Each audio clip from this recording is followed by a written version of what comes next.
forget to subscribe my channel Hang Duk Mana. Sas.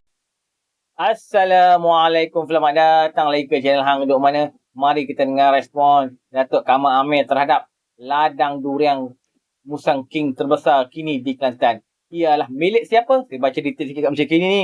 Buah Musang, Kelantan mereka orang sejarah baru apabila memiliki ladang durian Musang King terbesar di negara ini yang berkeluaskan hampir 3,000 hektar di kawasan tanah tinggi lodging di sini.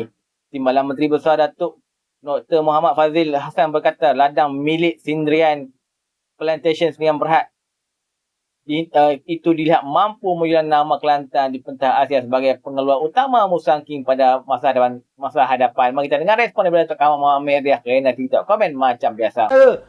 Chai Chun Het, Che Chong Ha, Gan Bun Tian, Jason Wong, Hao Gam Yam, Shai Hui Siong, Karina Chiu, Vincent Hu, Anson Lim, Tan Hua Chuan. Ini merupakan nama-nama pemilik ladang durian Musang King terbesar di Kelantan.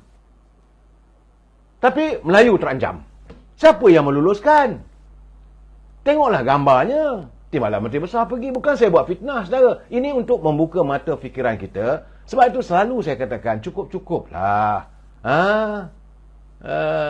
Itu laporan-laporan yang perlu saya buat. Begitu juga hari ini, saya menerima laporan di Gua Musang, saudara. Apabila selama 30 orang asli. 30 orang asli dari 3 penempatan telah pun membuat laporan polis kerana mendakwa berlaku pencerobohan tanah berkenaan berdekatan dengan penempatan mereka yang dikatakan semakin berluasa. Mereka mewakili kira-kira 1,000 penduduk orang asli suku kaum Temia yang tinggal di perkampungan Kampung Cedal, Kampung Ber, Kampung Kerbuk dari Pos Ber, serta Kampung Medrod dari Kampung Haid dari Pos Brook, saudara. Selaku timbalan pengurusi jaringan kampung orang asli Kelantan, Saudara Nasir Dollah, dia kata laporan dibuat berkaitan isu pembalakan dan juga perladangan. Semalam kita melihat bagaimana ladang-ladang begitu besar untuk durian king katanya di pos lodging, saudara. Pada awalnya kata mereka pihak jawatan kuasa tindakan warga orang asli telah berjumpa dengan Pak Syarikat untuk mereka membatalkan hasrat untuk memandangkan bahawa katanya projek tersebut berkeluasa lebih 800 hektar besar, saudara, yang mana akan menjejaskan tanah wilayah adat orang asli. Tapi nampaknya tidak dihindarkan. Jadi ia juga melibatkan kawasan kebun penduduk dan berhampiran kawasan perkampungan. Kerana apabila diadakan pembalakan, serta diadakan penanaman pokok-pokok Musang King, maka ia turut mencemarkan air di sungai-sungai yang menjadi punca air bagi warga orang asli di kawasan Gua Musang. Jadi keadaan inilah yang agak mencurigakan mereka. Sebab itu saya kadang-kadang merasakan, ini di Kelantan, saudara. Mereka bercakap. Ini bila bercakap pimpinan mereka, saudara. Bercakap lain tak ada. Dalam ucapan, dalam kiriman politik, bahawa katanya bahawa Melayu Islam ini sekarang terancam. Saudara, benar ke begitu? Ini persoalannya saya ingin lontar pada saudara. Benarkan. Saudara Ayatih, jangan fitnah, nanti jenuh di akhirat. Saya bukan nak fitnah, saudara. Ini saya nak jelaskan. Apabila mereka mengatakan bahawa Melayu Islam terancam. Bagaimana nak katakan terancam sedangkan ban kayu balak boleh dikatakan di sekitar kawasan Kelantan, di Kedah dan Terengganu, proses ataupun mereka pemilikan untuk ban kayu balak itu bukan Melayu. Tapi mereka kata Melayu terancam. Siapa yang meluluskan? Macam begitu juga macam korek pasir. Lihatlah aktiviti di kawasan anda. Pasir-pasir dikorek, diangkut keluar dan sebagainya. Siapa yang melakukan aktiviti itu? Siapa yang mendapat kelulusannya? Apakah dimiliki atau diperoleh oleh warga Melayu? Siapa yang meluluskan? Saudara, lombong. Macam mana lombong emas katanya ada di Kelantan, ada di Terengganu, ada di Kedah. Katanya, siapa yang dapat lesen permit untuk melombong emas? Siapa yang dapat lesen lombong biji? Saudara, lihat macam mana saya katakan, ladang Musang King, ribuan ekar, sebegitu besar. Apakah pemiliknya? Orang Melayu. Tapi lontaran kata-kata mereka, Melayu terancam, Islam terancam. Bagaimana ladang sawit? Selain daripada Felda, ladang sawit yang bukan Felda. Felda tu memang tentulah orang Melayu, tapi yang orang lain, siapa yang dapat? Siapa yang beri kelulusan? Begitu juga ladang getah dan sebagainya. Yang menjadi persoalan, bagaimana yang diutarakan oleh Datuk Usyam Musa. Dia setiap kali bercakap di Kelantan tentang bagaimana lembah sirih di Kelantan dijual pada bukan Melayu. Siapa yang dapat? Itu kasarnya. Jadi tiba-tiba sekarang ni mula buat kenyataan, bangkitlah Melayu, mesti bersatu padu sebab Islam terancam, Melayu terancam. Itulah saya katakan, kadang-kadang politik ni banyak melakukan hipokrasi.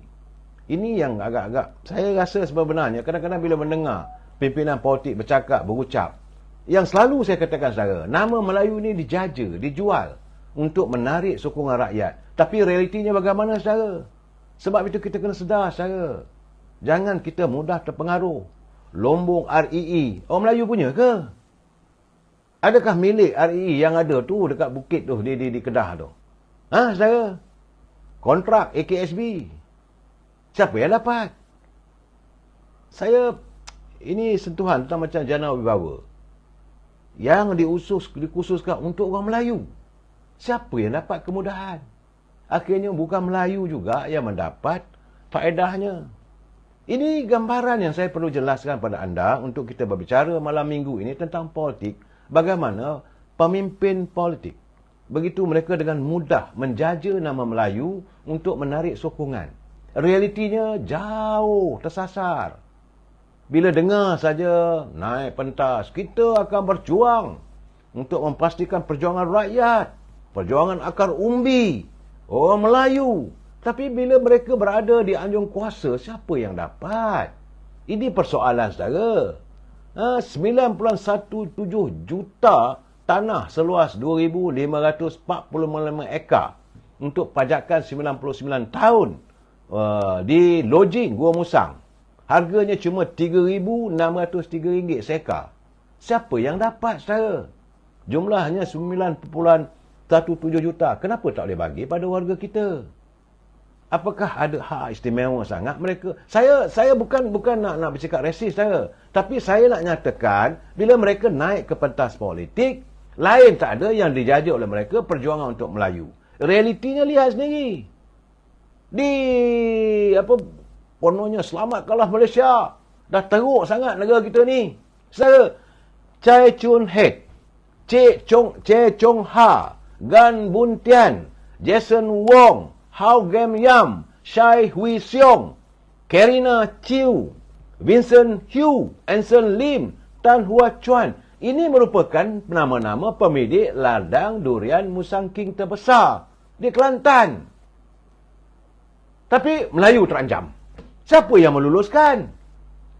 Tengoklah gambarnya. Timbalan Menteri Besar pergi. Bukan saya buat fitnah, saudara. Ini untuk membuka mata fikiran kita. Sebab itu selalu saya katakan, cukup-cukuplah. Syerimah. Itu persoalannya. Dia pun bertanya, mana Melayunya? Mana Islamnya? Saya bukan resis, saudara. Saya ingin mengutarakan bagaimana pemimpin-pemimpin politik, waktu mereka nak menggapai kuasa, maka dijajalah perjuangan untuk Melayu. Tapi realitinya ke mana? Ke laut, brother. Dah ada di anjung kuasa. Apa susah, besok nak pilihan raya nanti, boleh jumpa dengan rakyat, kita ceritalah perjuangan. Perjuangan rakyat mudah. Akhirnya kita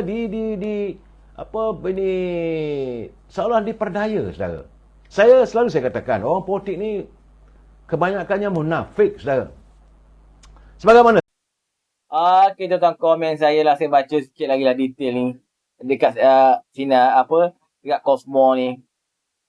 Menurutnya ini kerana Musang King berasal di Kelantan, rakyat mengenalinya sebagai Raja Kunyit. Sebenarnya itu kerajaan negeri dengan kerjasama Sindian mahu menyediakan kawasan tanah Linggi Lodging sebagai lokasi agro pelancongan tidak lama lagi. Oleh itu kerajaan negeri berharap ladang berkenaan menjadi sebuah pusat pengumpulan buah-buahan itu disimpan sebelum diproses dan diekspor dengan menggunakan ladang lambang Kelantan. Sebab itu Ketua Berawal Exekutif Sindian Samad Semanta Chai memberitahu pihaknya mempunyai lebih 200,000 pokok durian Musang King yang ditanam sejak 7 tahun aku ni. Katanya pembukaan ladang itu dilihat mampu membawa kelimpahan sosioekonomi kepada penduduk setempat selain kelestari kepada alam sekitar melalui sesama masyarakat Hernan Corporation Sdn Bhd dan menyasarkan akan menghasilkan 60,000 tan metrik durian. Kerjasama industri akan dapat memenuhi permintaan tinggi dunia terhadap durian Musang King. Tak tahulah tuan-tuan, apa seperti Datuk Kamal cakap tadi, kita pun tak pastilah milik siapa sepenuhnya 3,000 hektar tanah ni. Okey, mari terus menyokong kerjaan Bulan Nabi Ibrahim. Assalamualaikum.